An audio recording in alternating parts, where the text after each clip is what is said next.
محترم ناظرین، خلاصہ قرآن کی 38ویں نشست میں آپ حضرات کا استقبال ہے۔ السلام علیکم ورحمۃ اللہ وبرکاتہ۔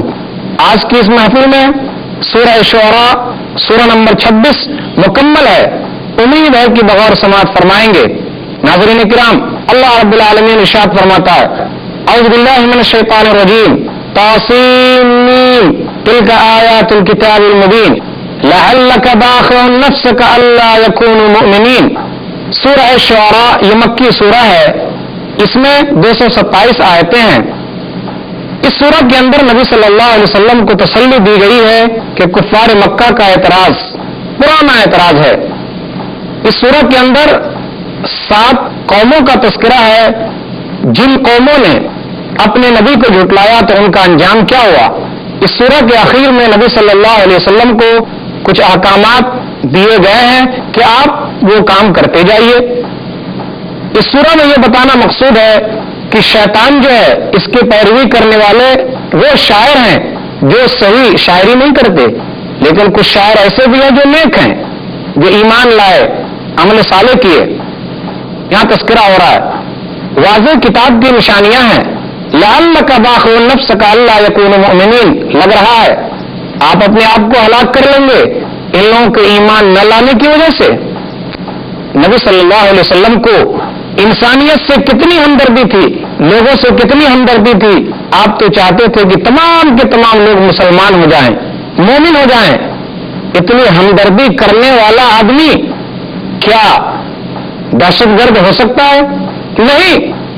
اللہ تعالیٰ نے کہا کہ لگ رہا ہے کہ یہ لوگ ایمان نہیں لائیں گے تو آپ اپنے آپ کو ہلاک کر لیں گے۔ ناظرین کرام، ایک دعوت دینے والے آدمی کے اندر یہ طرف ہونی چاہیے کہ وہ اللہ کی طرف بلانے میں اتنی محنت کرے اور اسے گھٹن محسوس ہو کہ شرک کیوں پایا جا رہا ہے، اسے کیسے دور کیا جائے، جیسے نبی صلی اللہ علیہ وسلم کو تھی۔ اب لوگوں کو یہ نشانی بتائی جا رہی ہے، اولم یروا الی الارض کم امتنا فیہا من کل زوج کریم ان فی ذلک لآیہ وما کان اکثرهم مؤمنین وان ربک لہو العزیز الرحیم۔ ایک نشانی تو یہ ہے کہ یہ لوگ زمین کی طرف کیوں نہیں دیکھتے کہ ہم نے جوڑے جوڑے پیدا کیے۔ بے شک اس کے اندر نشانی ہے، اکثر لوگ ایمان لانے والے نہیں، اور آپ کا رب غالب ہے، رحم کرنے والا ہے۔ زمین کے اندر یہ نشانی پائی جا رہی ہے، لوگ غور تو کرو، دیکھے تو۔ اب اس کے بعد 7 قوموں کا تذکرہ ہو رہا ہے، جن قوموں نے اپنے نبیوں کو جھٹلایا ان کا انجام کیا ہوا، دنیا سے مٹا دیے گئے۔ اے لوگو، اگر تم بھی ایمان نہیں لاؤ گے تو تم بھی مٹا دیے جاؤ گے۔ موسیٰ علیہ الصلوۃ والسلام و فرعون کا تذکرہ ہو رہا ہے۔ فرعون یہ مصر کے بادشاہ کا لقب ہے۔ موسیٰ علیہ الصلوۃ والسلام کے زمانے میں جو بادشاہ تھا اس کا نام رامیس یا راماسیس تھا۔ کہا جا رہا موسیٰ سے علیہ الصلوۃ والسلام، انیت قوم الظالمین قوم فرعون الا یتقون، کہ جائیے آپ ظالم قوم کے پاس، فرعون کے قوم کے پاس، کیا وہ لوگ نہیں ڈریں گے؟ موسیٰ علیہ الصلوۃ والسلام نے کہا یضیق صدری ولا ينطلق لسانی فارسل الی ہارون، کہ اللہ میرا سینہ تنگ ہو رہا ہے، میری زبان چل نہیں رہی ہے، میرے ساتھ ہارون کو بھیج۔ دونوں گئے۔ انا رسول رب العالمین، فرعون کے دربار میں کہا کہ ہم لوگ اللہ کے رسول ہیں۔ اب فرعون مذاق کرتا ہے، قال الم نربک فینا ولید ولبثت فینا من عمرک سنین، موسیٰ کیا تو وہی نہیں ہے جس کی میں نے تربیت کی، تو اپنے عمر کا اکثر حصہ میرے گھر پہ گزارا ہے، اور ابھی چند دن کے لیے ادھر ادھر گیا تو دعویٰ کرنے لگا کہ میں اللہ کا رسول ہوں۔ موسیٰ علیہ الصلوۃ والسلام نے کہا کہ ہاں تیرا احسان تو ہے، لیکن یہ بھی کیا احسان ہے کہ میری قوم بنی اسرائیل کو تو غلام بنا کر کے رکھا ہے۔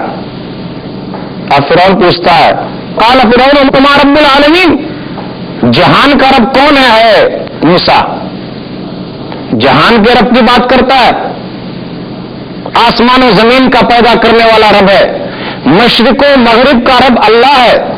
کہا ربکم رب آبائکم الاولین، تیرا بھی رب ہے، پچھلے گزرے ہوئے تیرے باپ دادا کا رب بھی وہی اللہ ہے۔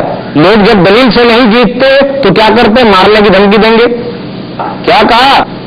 قال لئن اتخذت الہا غیری لجعلنک من المسجونین، اگر میرے علاوہ کسی اور کو رب بنائے گا تو میں تجھے قید کر دوں گا.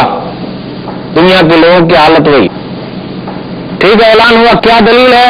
ان کا جو ہاتھ تھا ید بیضا, وائٹ ہاتھ, کہ ہاں بغل کے نیچے دباتے تو ہاتھ سفید ہو جاتا اور لاٹھی سانپ بن جاتی. دو نشانیاں دکھائی. جادوگروں کو جمع کیا گیا. فولق السحرۃ الساجدین, جادوگروں نے بھی اپنی جادوگری دکھائی. موسیٰ علیہ الصلوۃ والسلام کی لاٹھی نے سانپ بن کے تمام جادوگروں کی جادوگری ختم کر دی. فولق السحرۃ الساجدین قالوا آمنا برب العالمین رب موسیٰ وہارون قال فآمنتم به قبل أن آذن لكم إنه لكبيركم الذي علمكم السحر فلسوف تعلمون لأقطعن أيديكم وأرجلكم من خلاف ولأصلبنكم أجمعين قالوا لا ضير إنا إلى ربنا منقلبون إنا نطمع أن يغفر لنا ربنا خطايانا أن كنا أول المؤمنين. جادوگر اس لیے آئے تھے تاکہ اپنی جادوگری دکھائے. موسیٰ علیہ الصلوۃ والسلام نے جادوگروں کے سامنے حقیقت دکھا دی. تمام کے تمام جادوگر سجدے میں گر گئے. کہا ہم ایمان لاتے ہیں جہان کے رب پر جو موسیٰ اور ہارون کا رب ہے. فرعون نے کہا مجھے پوچھنے سے پہلے تم نے ایمان لیا ہے, میں نے اجازت تو نہیں دی. ہاں تم لوگوں کو یہ بڑے جادوگر نے سکھلایا ہے. وہاں موسیٰ علیہ الصلوۃ والسلام کو بڑا جادوگر کہا رہا ہے. فرعون نے کہا جادوگروں سے تمہارے ہاتھ پاؤں الٹے کاٹوں گا, یعنی دائنا ہاتھ تو بایاں پاؤں الٹا کاٹ دوں گا اور سولی پر لٹکا دوں گا. تو ان لوگوں نے کہا لا ضیر انا الی ربنا منقلبون, کوئی حرج کی بات نہیں, ہم اپنے رب کی طرف لوٹنے والے ہیں. آگے تذکرہ ہو رہا ہے. موسیٰ علیہ الصلوۃ والسلام لے کر نکلے بنی اسرائیل کو.